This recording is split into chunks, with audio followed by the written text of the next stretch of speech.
Oh, okay. Good morning. I hope I still see 156, expecting some 50 more students. All right, so let's review. So today's class, we will be looking at three things.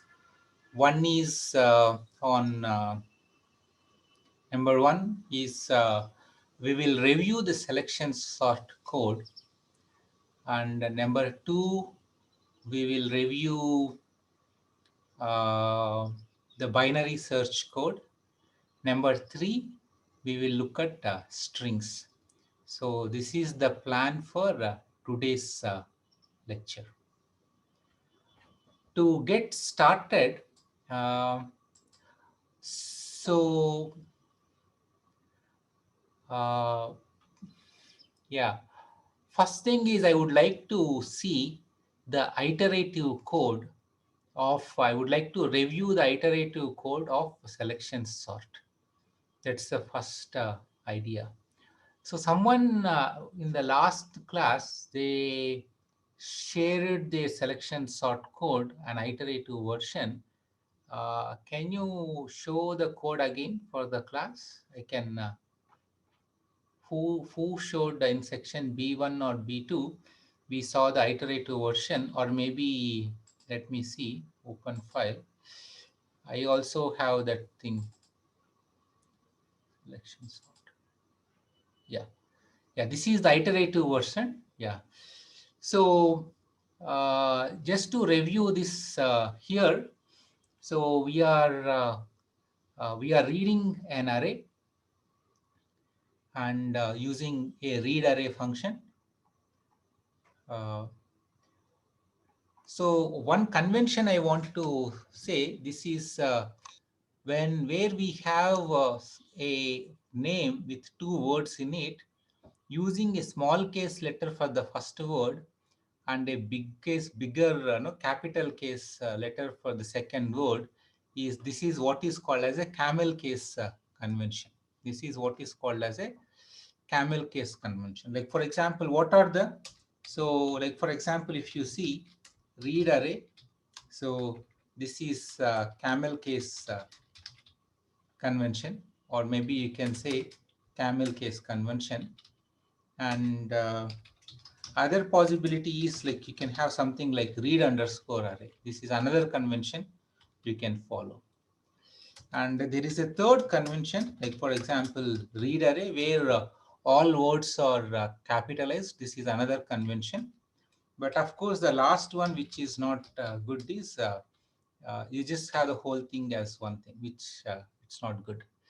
So you can follow one of the first three options, camel case, or use an underscore, or capitalize every word, every subword within the big word, within the big identifier.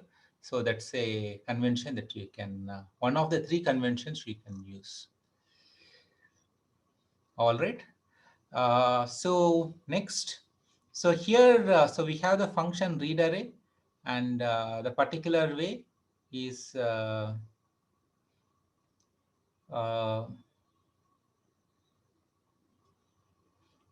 no, it's not. No, all letters are not capitalized. That's not, you don't do it. That looks, your code looks very bad. Yeah, so don't use all capital letters convention. So in read array function, you read the elements of the array, and you return the length of the array back. On this is which will be stored in the local variable length, and then you call the sort function on line number 66, and then so the array A gets sorted after you return from the sort function, and then so 68 and 69, so we have a right array, we print the sorted array. So this is the basic code. And if you see the sort function, the parameters to the sort function, we are passing an array as a parameter, Remember in the sort function, so the way the variable x, the argument x or the parameter x contains the base address of the array that is being passed. And the parameter length contains the length of the array. And we have a loop, and in the loop it does the uh, essential sort. So what are we doing in the loop? So we have the outer loop here. So this is so we have the outer loop, and so you first find in the iteration j is equal to 0, you find the the element. So this is your original array, and this is your sorted array. So this is your original array, and this is your sorted array. So in iteration j is equal, let's say the smallest element is present here. This is the smallest element that is present here. In the sorted array, this goes to this position. This goes to this position. So in iteration j is equal to 0, you bring this element to here. So that's what we try to do in the inner loop. We try to find the position. We try to find the position of the index of the smallest element. That's what we do from line number 20 to 26. And once we find the smallest element, what do we do? So we swap it with the element that is present here. So we get the smallest element here. And then we recurse. How do recurse means, or we iterate again. So we after that we go to we consider the rest of the array, and we try to find the element. Let's say the element in iteration j is equal to 1. Let's say the next biggest element is next smallest element is present here, and you want to bring that element up here. So in the inner for loop, we try to find this element, right? So this is the iterative version of the algorithm.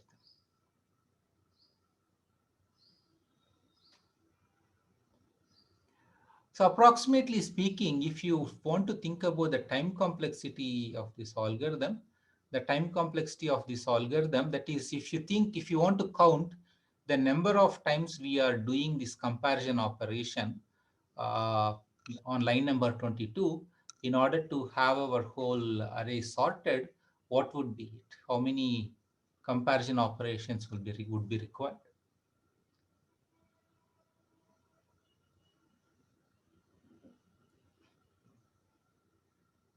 Yeah. So approximately n square. It would be approximately n square, because in order to initially we find the smallest element in the array A0 to n minus 1. In order to find the smallest element, we need n comparisons. And then after that, the size of the array we will be considering the array, no, 1 a of 1 to n minus 1. And then we require this n minus 1 comparisons. And then we need, no, we do it from, we consider the array that we'll be considering is this. So on and so forth. If you see a of I to n minus 1, it would be something like n minus I. And finally, if you see, we may have something like a of n minus 1 to n minus 1. So here we may say, let's say we require 1. So if you add up all these numbers, so we'll get n into n plus 1 by 2. But this is approximately equal to n square. Approximately equal to n square is what it would. All right. Are you all with me here?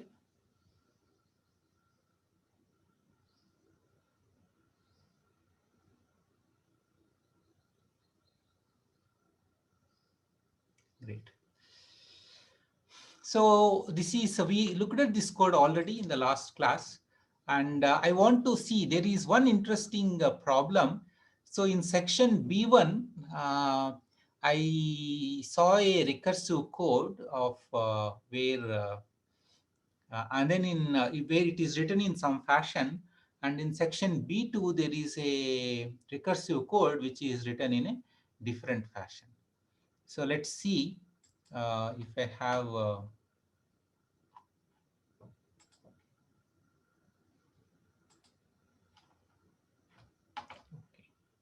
So Shreyans, can you share your code? Can you on the screen? We will review your code one more time.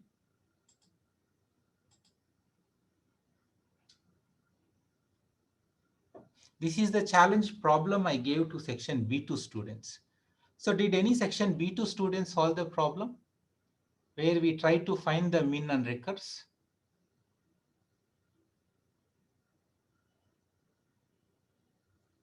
Great, Rahul, Garg, Karthik, very good.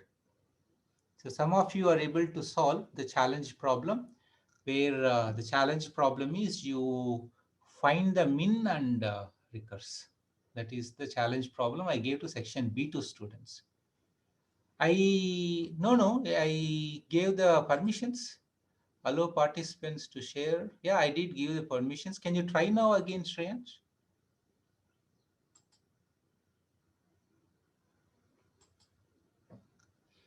You can mail me also. It's not an issue. So,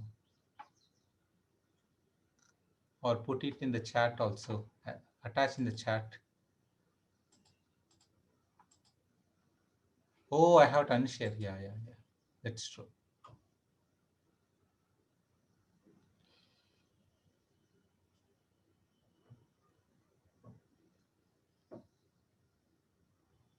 This is go to select sort. Yeah, great.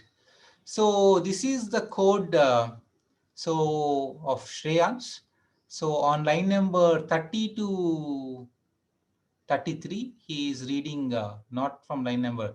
The code from line number 27 to 33 is for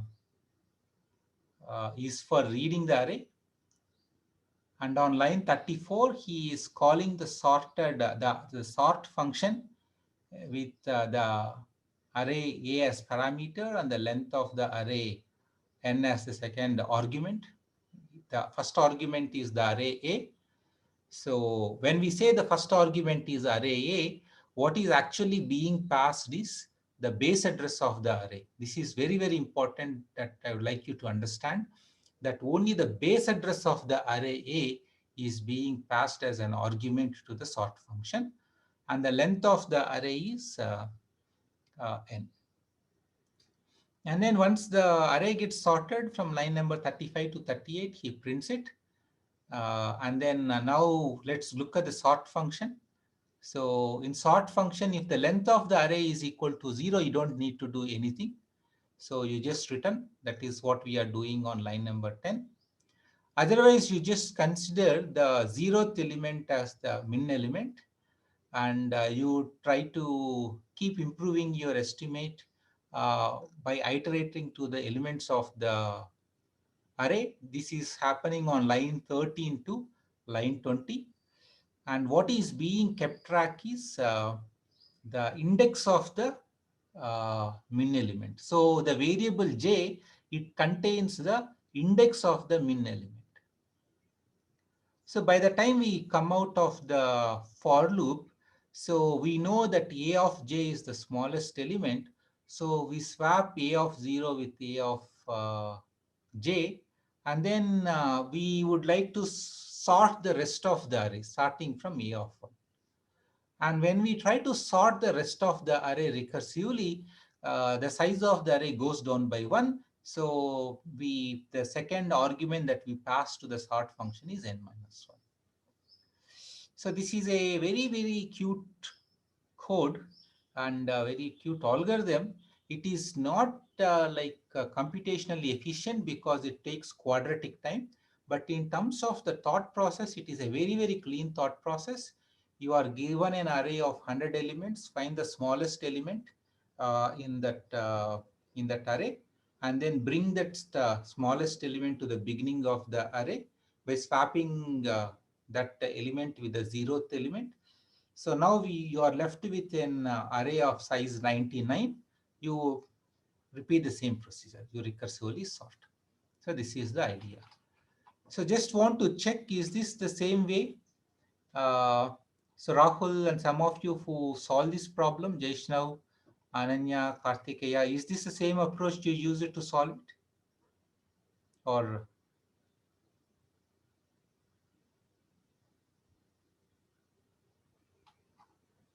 okay, very good, excellent. Good, Dhruv. So now, yeah, so now you can unshare Shreyansh. And in from section B2, I think Nandita or someone, they have a recursive code where we try to find the largest element. Whose code is it? We looked at it from section B2 in the last class. Harshvardhan. Harsha, is it your code? You can, yeah, can you share your code with us, your screen?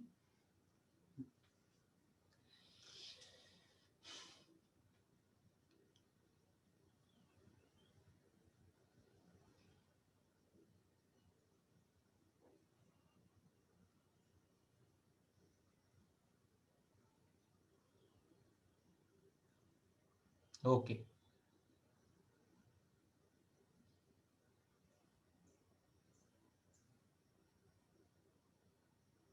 Huh. Okay.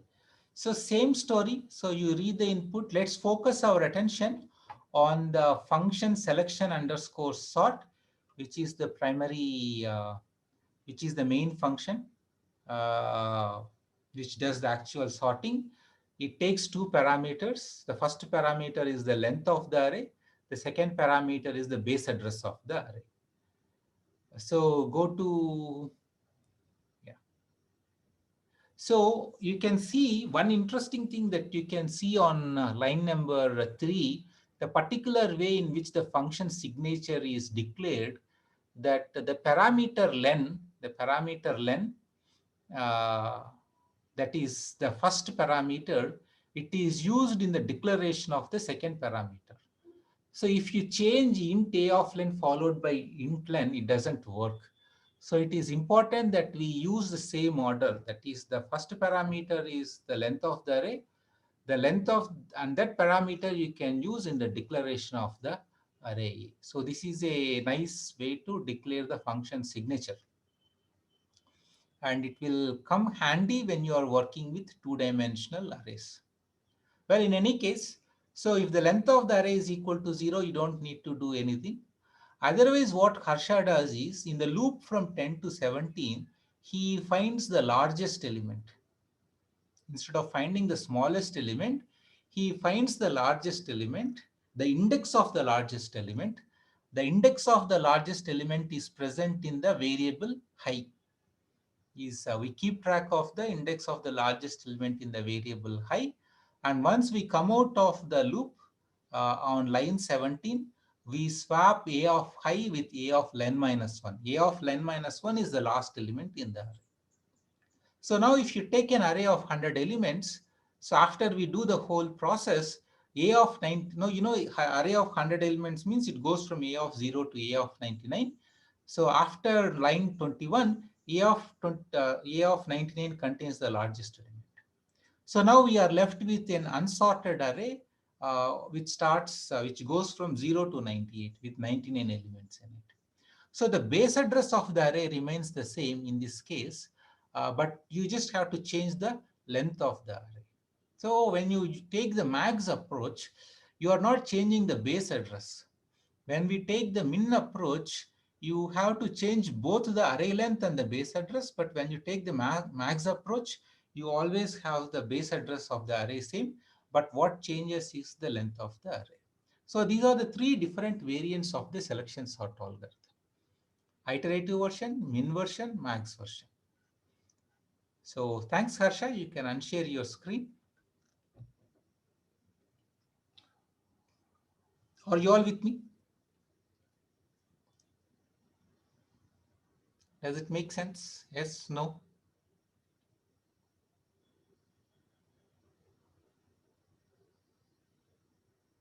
Great. I see only 184 students. Is it by any case that they are waiting in the other link or?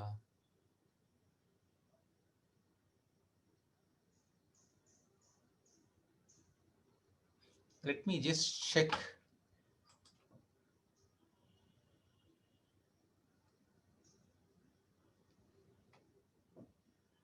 Everyone got the mail, right? So no problem, no? So just want to make sure that that my mail is correct and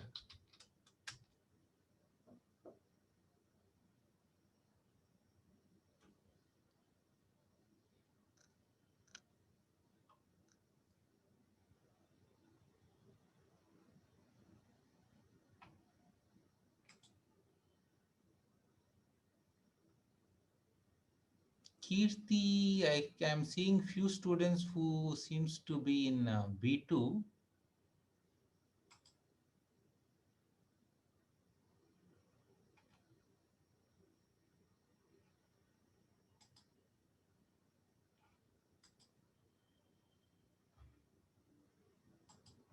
I'm just sending a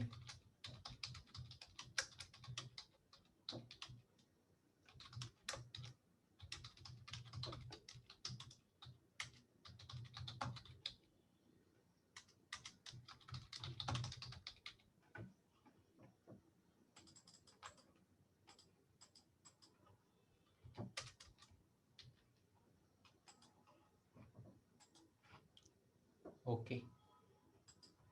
Let's hope it's all right. Okay, so now the second question that I have given is on binary search. How many students gave a shot at the binary search on are able to finish?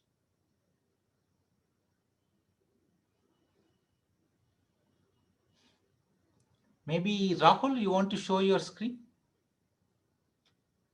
Let's look at the binary search code. We will try to look at binary search code for a couple of students.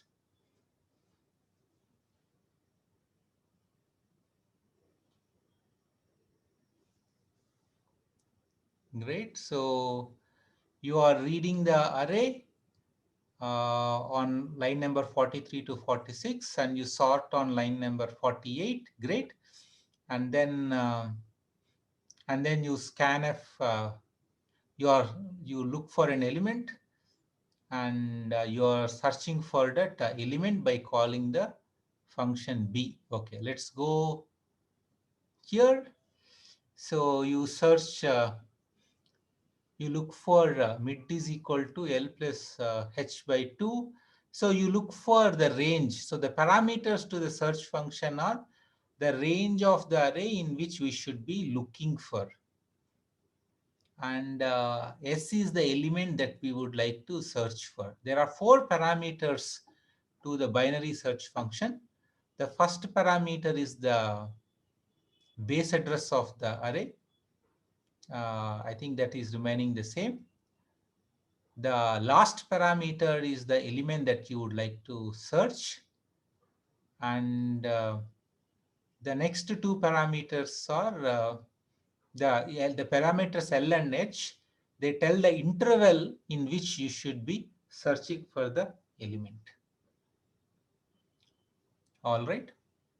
So broadly speaking, on line number 26, you find the middle element. You check if the middle element is equal to S. If that is the case, you return mid. And all right, so you are doing something interesting on line number 28. We will come there. And if L is greater than or equal to H, then that is there is nothing there to see, in which case we kind of return -1. And we try to search if array of mid is less than S, then you should be searching the other, we should be looking at the second section of the code, that is from mid to H. Otherwise, we should be looking at the first section of the code. All right, L2 mid -1. Great. So in this, yeah, are you all with me on this code? So does this code make sense? I want to see, so while this is good, so this there are few concerns are there, not from this code. I think it should be working, but generally speaking, just not in this code, But generally speaking, so do we get into especially, like for example, if the size of the array is 10, and so like for example, if what if L plus h by 2 doesn't divide properly, and no, whether we get the intervals right or not. So there will be few concerns there.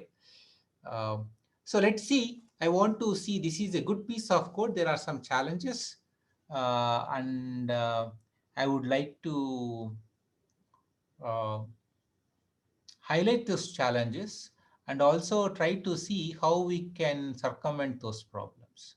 Okay, let's see how this code works. Okay, so as we check this code, is there anyone who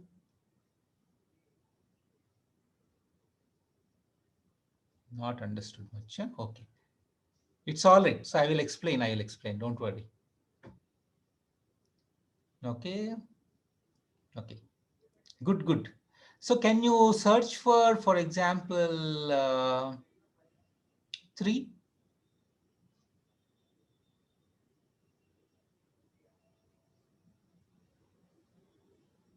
Okay. Good. Yeah. Thank you, Rahul. So I will explain the code. I want to see a couple of more codes also. Is there anyone who would like to share their code?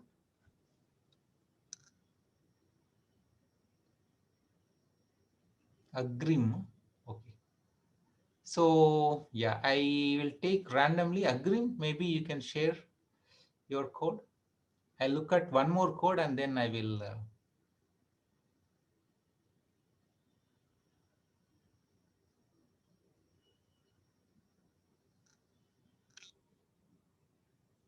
Okay. So input array, print array, swap, sort, binary search. Okay. Let's look at Agrim's code. So Agrim has for his code, uh, he has 4 parameters.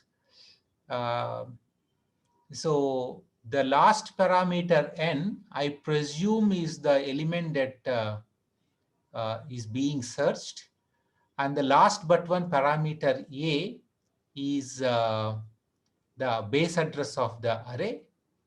The parameters begin and end. They give the section of the code where yeah, so where the section of the code which we would like to search. Maybe what I will do is I will actually do a GDB on this. So let's see if begin is less than or equal to end. Uh, Great, then that means the interval is a valid interval. If that's not the, yeah, so if that's not the case, you check if it's a valid interval, then you find the middle, and a of middle, if it is equal to n, you return. Great, nice. Else. So Agrim, so I think your code is nicely documented. So can you send this code to me so that I can run it from my screen, from my machine, and we will do a GDB on this code so that everyone understands what is going on. You can unshare your screen and send the code to me.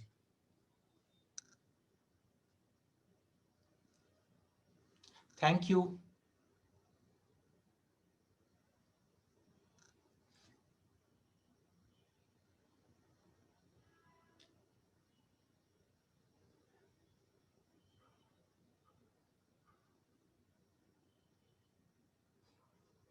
-5 sets. I didn't get you, Rahul.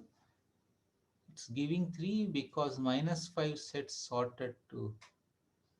Oh, understood. Yeah, because -5 goes to the 0th position, and understood. Rahul. Yeah, got it.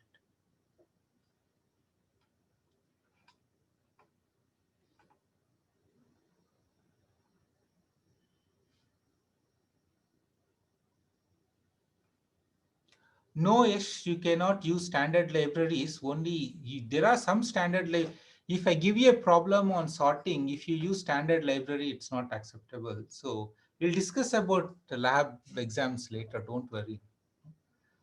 Agreem, or are you sending it by email or through, how are you sending your code? Email, huh? Okay, got it, got it. Nice.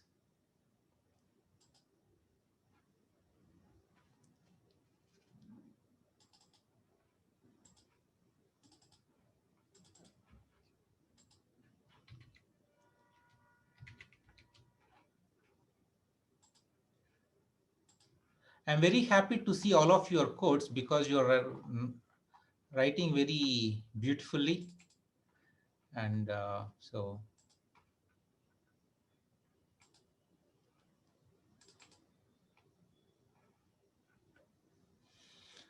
okay, are you able to see the screen?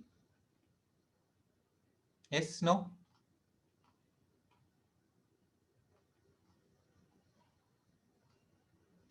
Are you able to see my screen, right? Okay.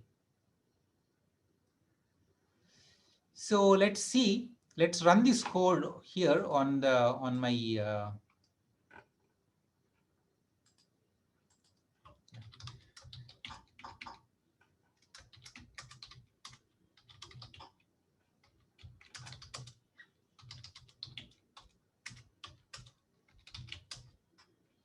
the size of the array. Let's say it is 5. Enter the elements 12, 14. Given array is this. Enter the number to search -1. -1 is present at the index 0. Okay, so after sorting, -1 is present at the index 0. So it is printing that -1 is at the index. Okay, so now let's try to step through this code and understand. Those of you who have trouble, let's try to see what is happening. Great. So now let's do this. Let's have the debug view.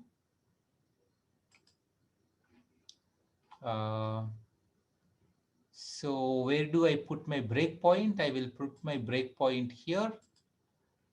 Toggle breakpoint. Pay attention. It should be done. Let's try to do it again. Restart debugging. So pay attention. I want all of you to see, understand what is going on here. So the first thing, so where are we right now? So right now,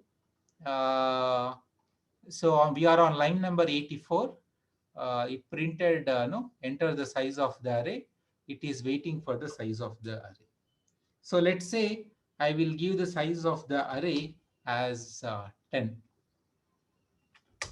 right? And then, yeah, so elements of the array, I will just enter as 0, 1, 2, 3, 4, 5, 6, 7, 8, 9. Is this all right? So I'm just entering these elements from 0 to 9. Can you make it using full screen? So when I do it, is this all right now? Aditya? Okay. The reason I don't use full screen is when I go to this window, I don't see your questions. So that's the reason I... Okay, anyways. So I entered the elements 0 to 9.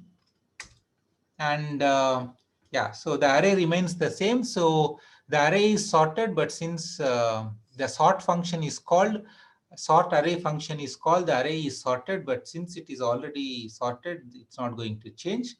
And now let's say we are looking for the element. What element you want to search for?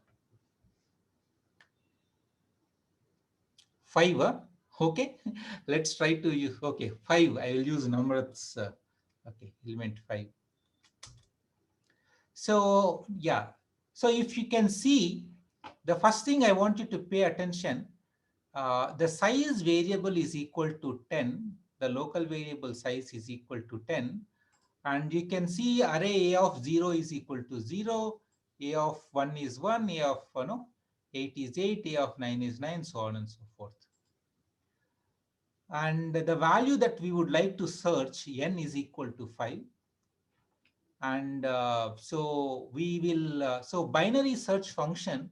So we want to search for the element A starting from section 0 to 9. The size of the array A is 10.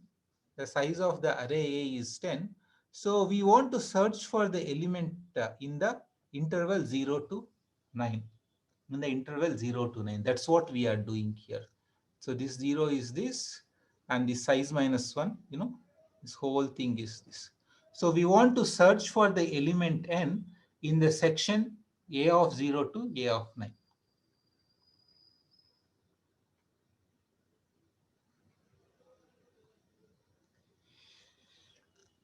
I'll come to your question later, Sanyam. So now let's try to step through this code. So clear.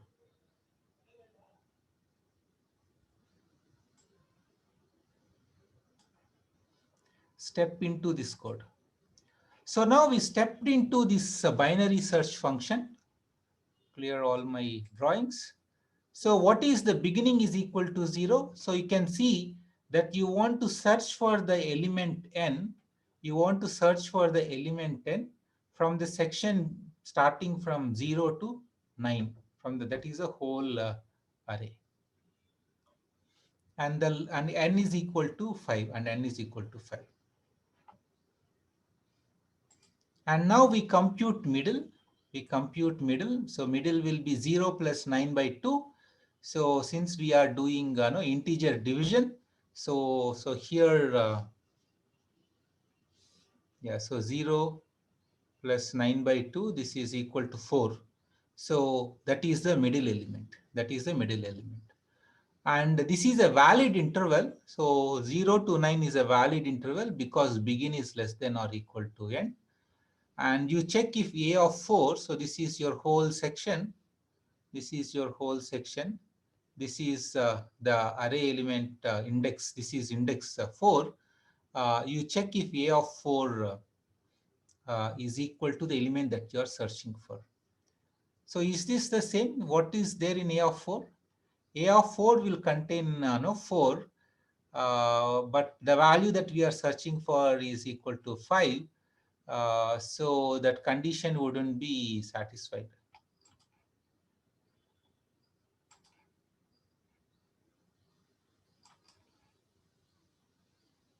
What is happening?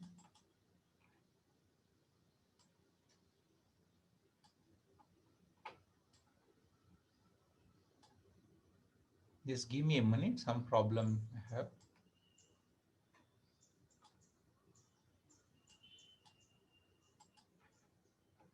Okay.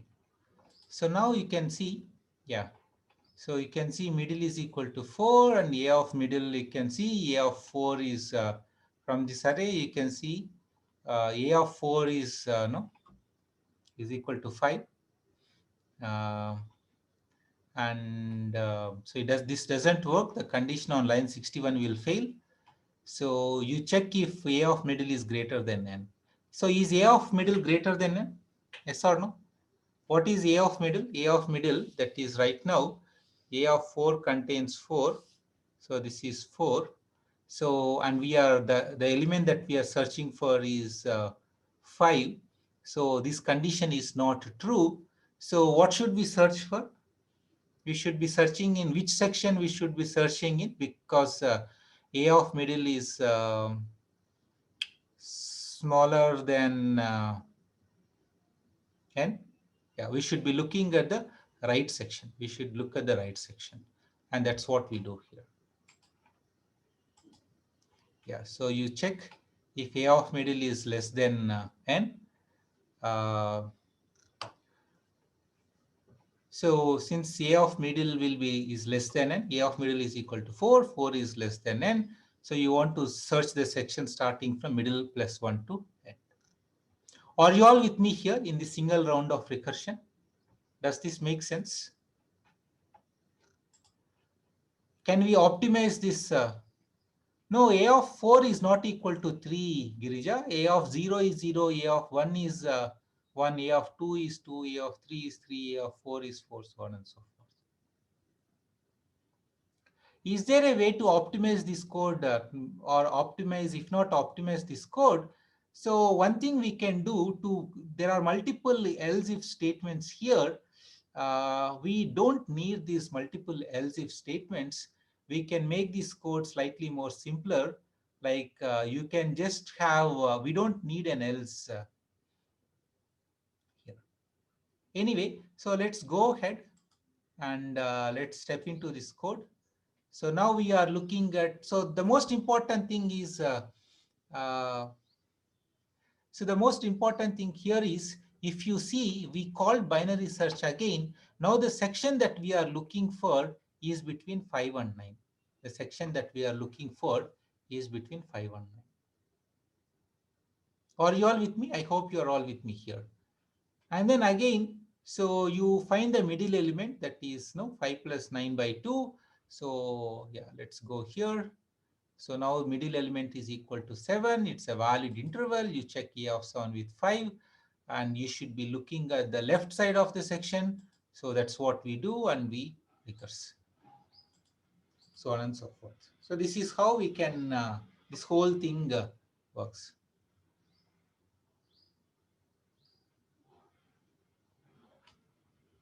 All right. So this is a very cool code. There are few changes that I would like to make here in this code. Uh, Number one is, like, for example, I think we can just get away with these. So Agrim, do you think this code will be all right if I make these changes? Like if A of middle is equal to n, you just return middle. And if A of middle is greater than n, you look at the left section. Otherwise, we look at the right section.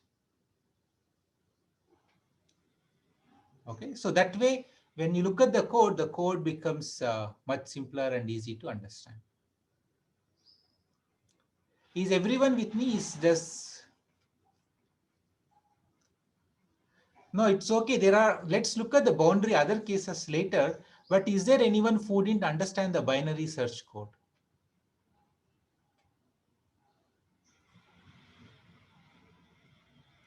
What is the main idea here? You want to look for an element in the interval begin to end. You want to look for an element in the interval begin to end.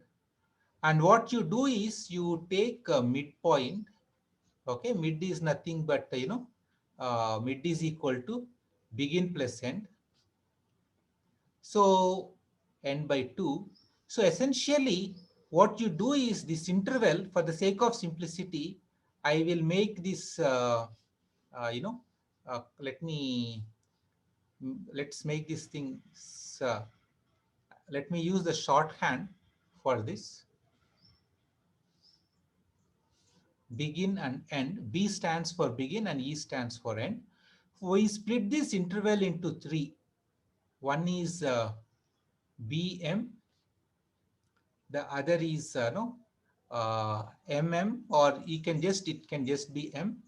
The other interval is M to E. So we split this interval begin to end into three distinct intervals. And what we do is we check if A of middle is equal to A of M. If that is the case, great. So we terminate our search process there. And then we have to make a call now that whether we should be searching the left interval or whether we should be searching the right interval. And this condition determines, that is the condition, whether the element that we are searching for, if it is less than M, then we should be searching the left interval. And if it is greater than M, we should be searching the right interval. That's all we are doing here. Is everyone with me on this picture? So there are three questions. So we are looking for element x. So this is the case if x is equal to, if x is equal to A of M. So we are good. If x is less than A of M. If actually this is a small problem here, it should be M minus 1. Yeah. These are the mistakes that we make here while writing the code. This should be M minus 1 and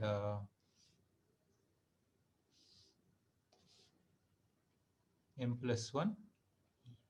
And if X is greater than A of M, then we will look at this section of the code. So look at this condition. If this condition is true, you look at, so if this condition is true, your recursion terminates. Recursion or search process terminates.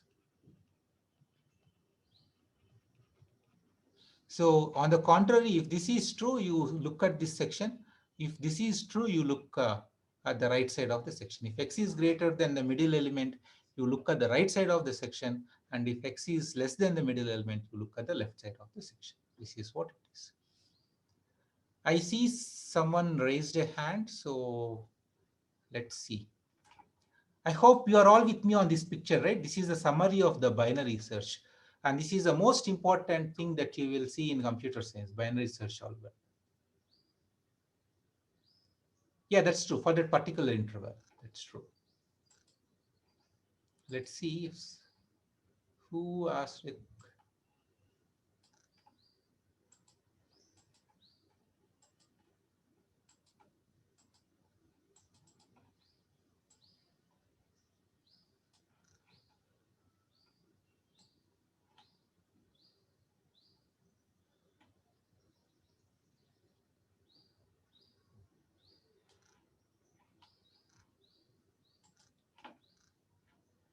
One minute, guys. So there is an issue on my machine.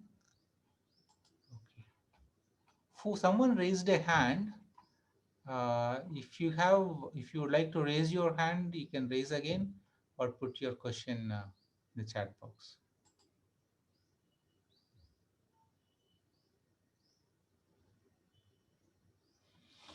So this is the Kartikeya has this question. So binary search always needs sorted code. So isn't linear search better? Good question.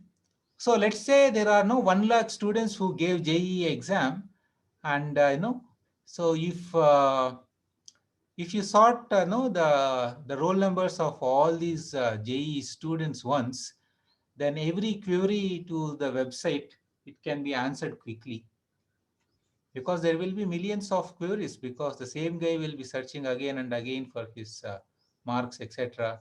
Different agencies could be looking for the marks as they give admission to you in different schools.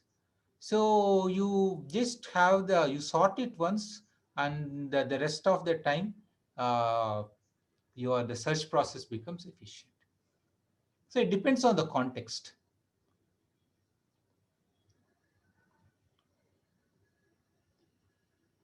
Yeah, if you have to only search once or twice or thrice, then linear search is better.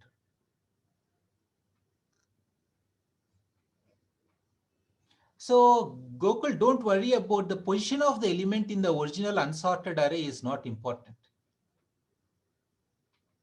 Usually you don't need it, because the whole, so what happens is uh,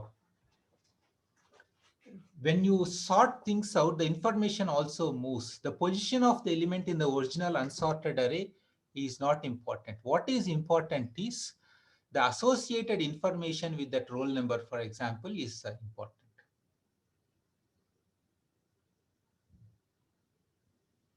And by the way, so the question Kartikeya asked, I gave it as a challenge problem. Did someone solve the challenge problem?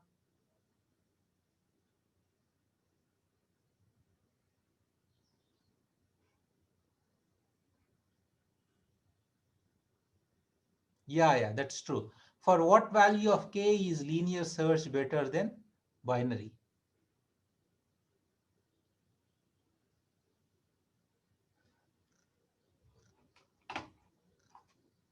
And also I have seen Shavak wants to share his code. Okay, so let's see if Shavok is keen on sharing his code. Then let's give a chance to see if Shavok has anything. Do you have anything interesting, Shavok, to share apart from any new ideas? I will stop my screen. Yeah.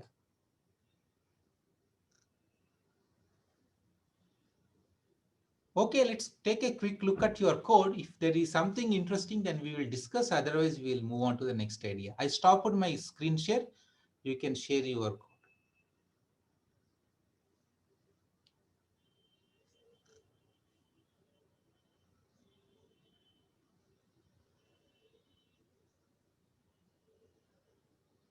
Okay, okay. So this is your code. Into main, so something.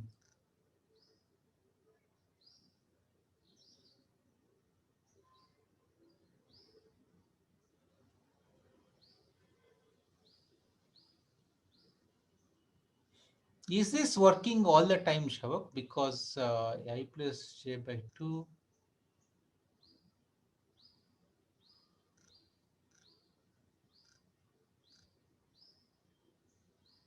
Did you check this code? This is nice code.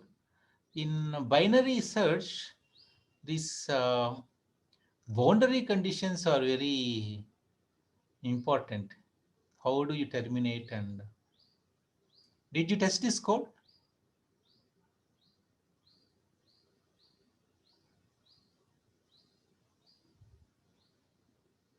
I see what you're trying to do. It's nice. I plus I to I plus j by 2, I plus j by 2 plus 1. And not sure whether if you don't want to check if v is equal to.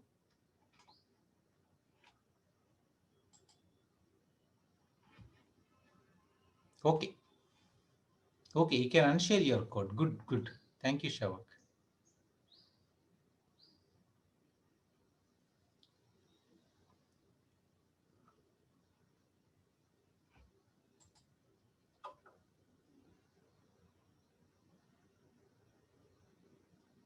Yeah, Balaram Krishna has n log n by n minus log n. Okay.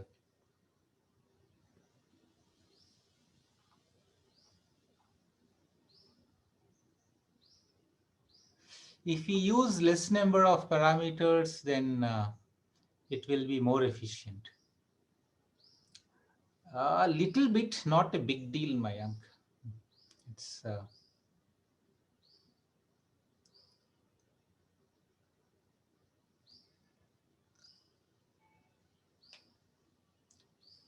well, maybe not, because like even for large arrays, even if you take an array of size 2 power 20, the number of recursive calls you need to make will be 20. So 20 recursive calls is not a big deal. So, but you can write an iterative version also, not a problem. If you are really concerned about that concerned about performance, you can write an iterative version also, not an issue.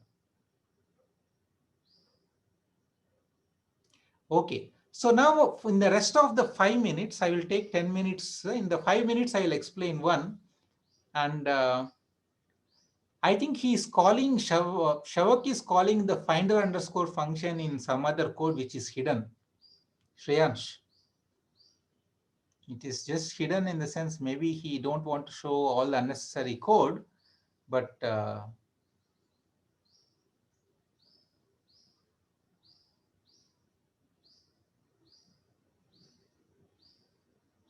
no. It doesn't make 20 local copies of size 2 power 20. No, not at all.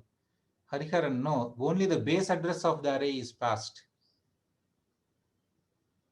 You got it wrong.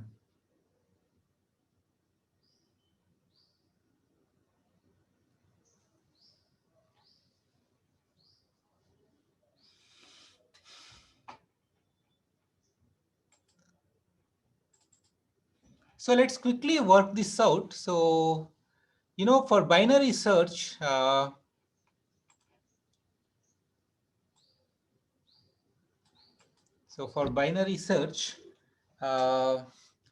the point is, yeah, let's see. So in the binary search, let's say if for an array of size n, so array size is n. So if the array size is n, then if you do linear, so let's say you have k search queries. You have k search queries. So if you do linear search, what will be the time complexity for k searches? Linear search. If you do k search queries, what will be the time complexity? Yeah, kn, approximately kn, k times n. Every search can take approximately linear time, n by 2, whatever it is, linear time. Are you with me here? And for binary search,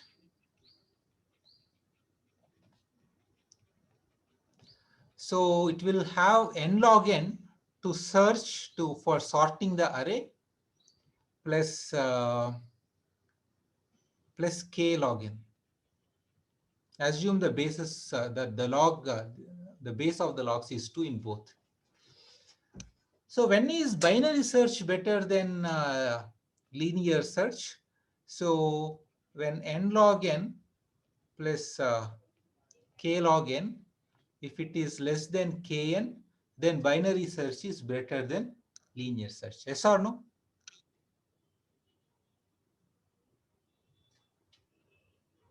Right? So then that means, so when k times n minus log n is greater than yeah, k times n minus log n is greater than n log n, binary search is better.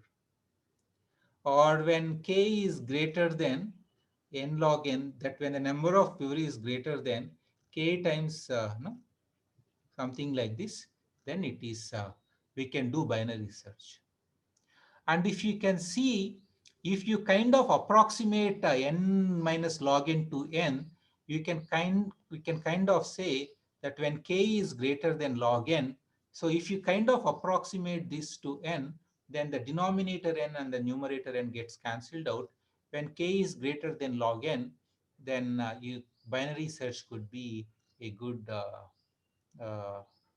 approach to use. And it makes perfect sense. No, so in the yesterday's class, I told you selection sort requires n square, but there are other sorting algorithms, for example, merge sort, which requires, which can do sorting in n log n time, for example. So selection sort time complexity is n square. Not all sorting algorithms time complexity is n square. So if you see, if you are working with no JEE database, if you are maintaining JEE ranks database, then it's everyone will search not once, more than once.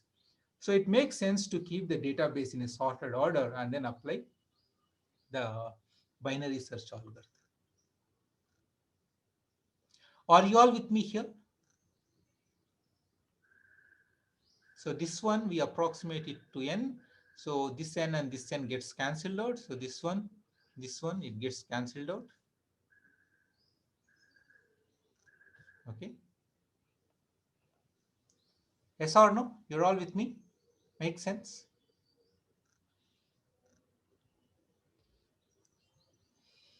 Okay. So now I want to, I will take 5 more minutes and I would like to introduce you to strings, and I would like to give a challenge problem for you to work in the,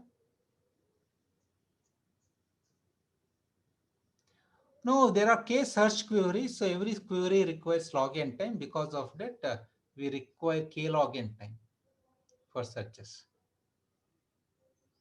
Binary search requires log n time, right? So there are k searches, so it is k log n. So are you with me?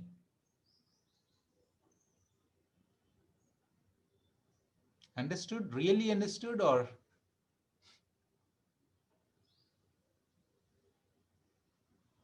Okay, good.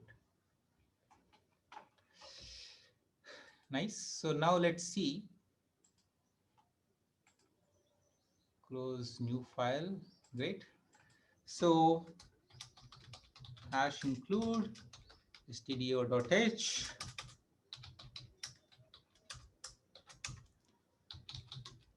So char name, let's say 100. So printf, enter your name, and then so I want you to pay attention. So we started working with strings. So in order, when you are reading a string, we use percentage format specifier, and then we will say print s hello. And for printing also we use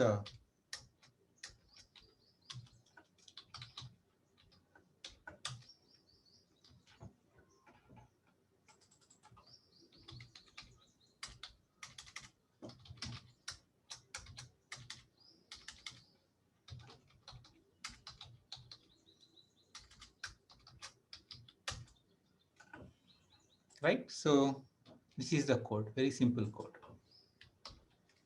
So I'm just compiling the code here itself on the shell within VS Code. So the program name is stringio.c. Yeah, let me.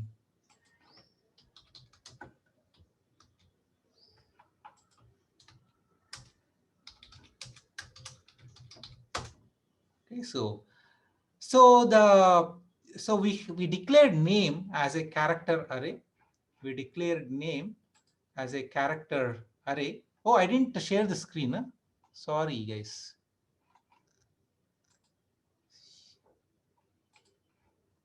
Okay.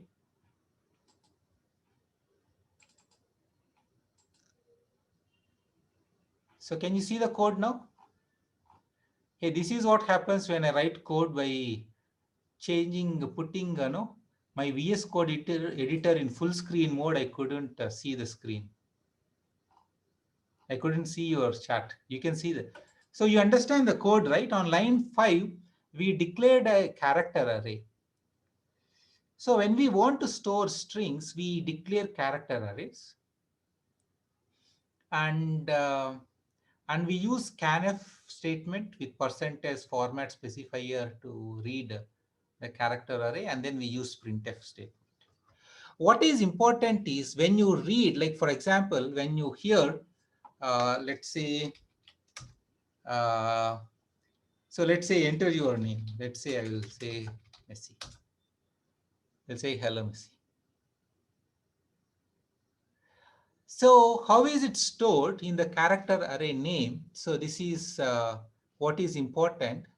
So yeah, you can, so this gets stored, the ASCII value of M, the ASCII value of E, the ASCII value of S,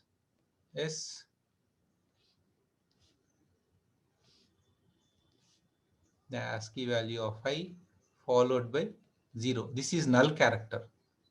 This is what is called as a null character. It will be, this is how it will be stored. So this null character, acts as a string terminator. So you see that there is a string.h, there is a string library, and in order to use that string library, you use this string.h, you have to include that. So Shreyas has this question, why we don't have to use ampersand? Because we don't need to use ampersand because name contains the address of the base address of the string array. Printf scanf requires the address of the memory location where you have to write, and name contains the base address because name is an array variable. Does this make sense, Shriyansh? We talked about it while discussing arrays. So like for example here, so include st string dot h, and if you want to say hello printf,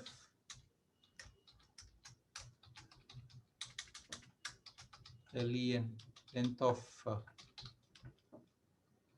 No, if you use ampersand name, there will be an error. But if you use ampersand name of 0, you will have. After this is what is called as null character. This is the character after this. This is what is called as a null character.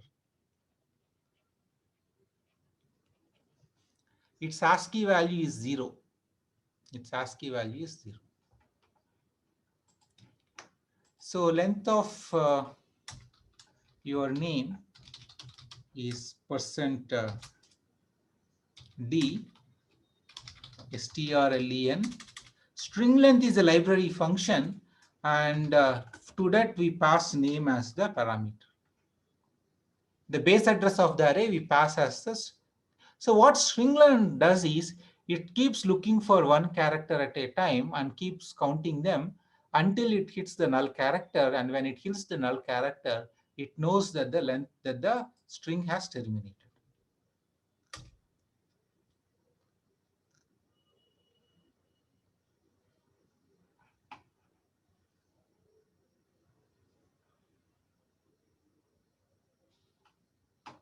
Yeah, it's okay. Don't worry about it. No, we cannot print all the elements on an array by giving the base address. No, it's not possible. Only this is there for strings where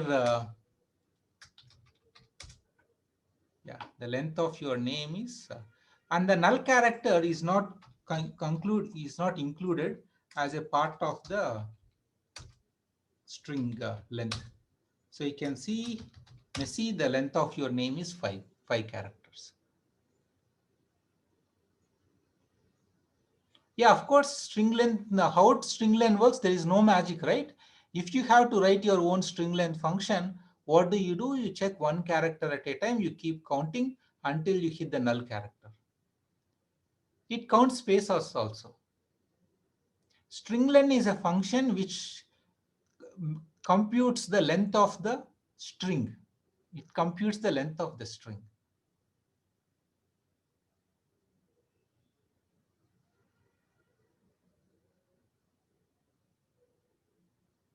No, we never enter null character. When we press enter, automatically the string has terminated. So the scanf %s, the scanf will put a null character.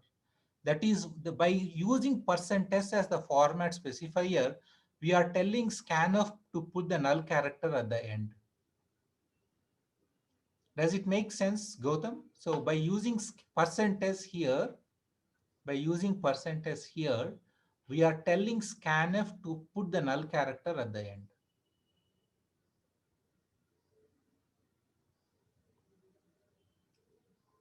Are you all with me here on the strings?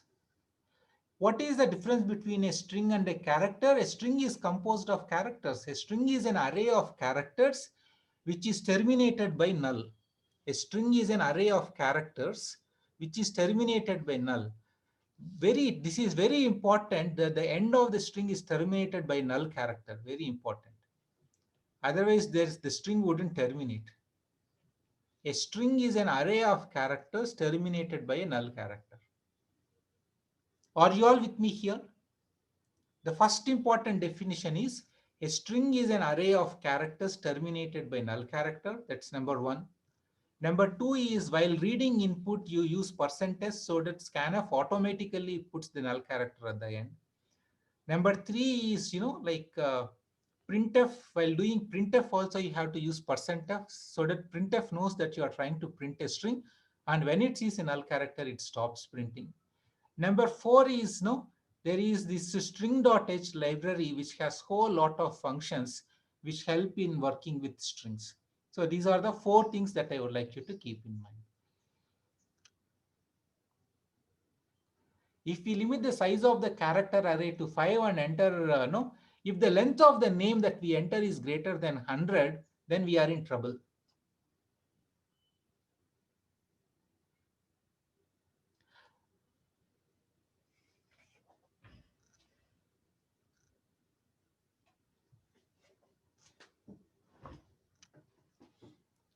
So there are two important questions that are being asked. One is by Srinya.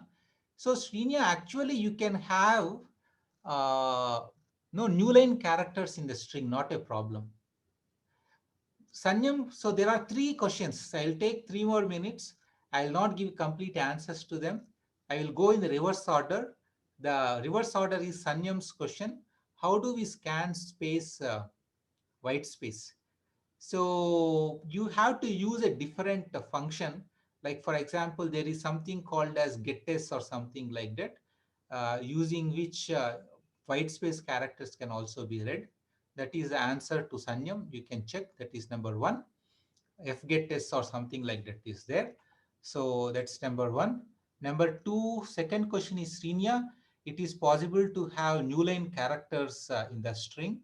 The only special character is a null character, which tells that the string is terminated. Okay. And there is one more question. The question is from Lavisha. So if you enter a string whose length is larger than 100, for example, here, you will get into trouble. No, AB, it's not like that.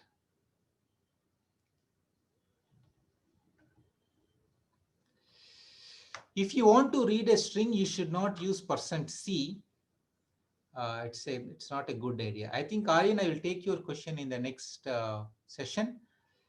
So I want to give a challenge problem again for you for today's class. The challenge problem for you is, I want you to read a list of names and sort the list of names and do a binary search on the list of names. Are you with me here? Or let's make it a simpler thing for you. Let's make it a simpler thing for you. I want you to read the names in a sorted order already. I want you to read names in a sorted order and search for a given name in the list. Are you all with me on this question? What is the input? So I will write down the problem here. Input is list of names in a sorted order. Okay. So like maybe you can have, yeah. So yeah, some list of names, Abu, okay, and Banu, yeah, Chakri, so on. Sorted by, this is a dictionary order. You know, if these words, names come in dictionary, how they occur. So you have the list of names in a sorted order. And then given a new name, you should search if that name is present in the list or not. So you should extend the binary search algorithm to a list of names. This is the challenge problem for you. Are you all with me? Here you have to use two-dimensional arrays or whatever you have to use, you use. This is the challenge problem. Are you all with me here? Yes or no? There are few questions on strings. I will take them in the next class. No necessity for case sensitivity. Don't worry about case sensitivity, guys. Okay. All right then. So I will stop. The names have to be taken from user. Yes, the names have to be taken from the user.